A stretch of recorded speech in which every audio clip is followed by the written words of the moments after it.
Hello, ladies and gentlemen, and welcome to the Discriminating Gamer. You know, somebody broke into my place last night and stole all of my energy drinks. I don't know how they can sleep at night. Ladies and gentlemen, today we're going to go ahead and take a preview look at Risk G.I. Joe Special Missions from Renegade Game Studios.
In Risk G.I. Joe Special Missions, 2 to 4 players will take on the roles of either the G.I. Joe team or the dreaded Cobra terrorist organization as they attempt to vie for dominance on this planet we call Earth. Now, essentially, the game board is a map of the Earth divided into various regions. You're going to put that out in front of you. Now, you're going to decide on what factions you're going to play. Now, you can, as I say, play this as a team game with 2v2, or you can play with 2 players or 2-on-1. But what you're going to do is select which faction you want to play. Now, the Joe players will have green or tan units, and the Cobra players will have blue or red units. Players are also going to select specific leaders that they want to start the game with that will give them certain bonuses throughout the game. Players are going to start with a specific objective card, Balance of Power, and then they will be able to draw an additional objective card at the beginning of the game. Now, depending on player count, you're going to take a number of units behind your player screen. Now, the G.I. Joe, they have Wolverine tanks and Sky Striker aircraft, and of course, the G.I. Joe troopers. Cobra has their own troopers, but they have the Hiss tanks and the Rattlers. As I say, you'll take a number of them behind your player screen, and then you'll place a number of them, again, based on player count, on your faction tracks. And then the rest will go into your reserve. Now, there are 6 regions on the board, and you're going to have a number of cards for each region. What you're going to do is each faction is going to select 1 card from each region deck, and then an additional card from the North America and Asia deck. Now, the G.I. Joe will also start with the USS Flag aircraft carrier. This is kind of a mobile base that can move around the board. And Cobra will start with the Cobra Island, which will be a fixed location throughout the game. Now, behind your player screen, you're actually going to assign what units you're going to put in what locations. Cobra has an advantage because they can actually keep some of their units secret at the beginning of the game, and they'll have opportunities to move units secretly and launch surprise attacks with those units. Players then can place those units they've assigned to territories from behind their player screens onto the board, so nobody knows exactly where the other side is going to be until they deploy. You're also going to put out your bases, as I say, the USS Flag for the Joes and Cobra Island for the Cobra team. Players then will select a specific scenario for that game. They each have a corresponding card for that scenario that carries scenario-specific information. The Joe player will then give all the territory cards they have to the Cobra player. This is going to help Cobra with their secret movements throughout the game. Now, the game takes place over 3 rounds with 2 phases per round, and the starting player, the initiative player, will alternate.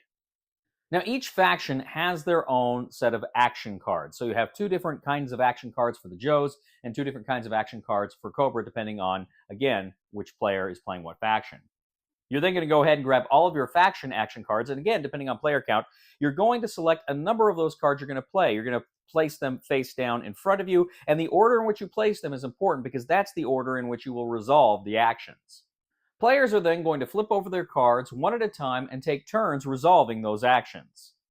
Now, an action card will usually have basic actions on the top, usually 2 basic actions, and you'll have a kind of a special action on the bottom. Now, you must play one of the basic actions. You're required to play one of the basic actions. But you also have command tokens, and if you spend a command token, you can also play a second basic action as well. Now, some of the special actions at the bottom of the card will require you to spend a command token, but not all of them. Now, there's a lot of different kinds of actions on these cards. You may advance. Essentially, it may allow you to move a number of units from a number of territories into one or more spaces on the board for an attack. You can do a recruit action. Essentially, you can purchase a number of units, which you're going to place on your team's faction track. You can recruit a leader. You can even recruit more command points. You can do a plan action. When you do a plan action, the G.I. Joe has mission cards, the Cobra has plot cards. You can draw 2 of these cards, and you can keep both of them if you want to try to get scoring objectives, or you can discard one and move units up on your faction track closer to you being able to actually deploy them. You can take the deploy action. You can actually take units from the faction track, if it's at the end of the faction track, and place them in places on the board where you already have units, or if you're Cobra, on some of your secret locations behind your player screen. Now, there's all sorts of special actions. Strike Team, you can move units around the board for special attacks. You can move the USS Flag around the board. You can attempt to thwart Cobra's plans by moving some of their units backward on their faction track. You can also attempt to find Cobra's secret units hidden on the board. Cobra can do a lot of similar actions. They can even move units secretly from one place to another behind their player screen. Cobra will also have the ability to hatch some kooky plots with these cards. So after you've resolved all the action cards, you actually advance the faction track. You can actually move all of the units closer to the deployment zone on the faction track by 1 space. Now, each unit has a movement allowance and a cost. They each have specific rules for land movement and moving air units. Now, during a battle, you're going to have air units and ground units. All of the air units of either faction are considered to be attacking during the air phase, and any ground units will be considered to be defending. The same is true for the ground phase. During the ground phase, any ground units are considered to be attacking from whatever faction, and any air units in that circumstance would be considered to be defending. Now, in combat, you roll 1 dice per unit up to 3 dice. You'll never roll more than 3 dice in combat. And then you compare the totals, the highest total to the second highest total to the third highest total. However, with your first die, you will be able to actually assign any bonuses you get from either units or leaders or any other circumstances where you get certain bonuses. And then whoever, of course, has the highest value there will score a hit. Next, you have the debrief phase. What you're going to do here is go ahead and gather up the cards that the action cards that you used, discard them. You're going to place any command tokens you used at the end of your faction track, and then you're going to advance the phase counter for that round. Now, as I say, each round has 2 phases. So you go ahead and you go back to the beginning of that phase for the next one. Again, each player, each side, G.I. Joe or Cobra, will have the initiative for one of those phases. Next, you can establish bases. If you have any territories, you control any territories, they have 2 territories adjacent to them that you also control, you can establish a base there. There's a few other placement rules, but generally that's it. And that base is going to give you more recruit power when you want to recruit units and may help to fulfill some other objectives. Next, you have a scoring phase. You're going to go ahead and see if either side has scored any objectives that round.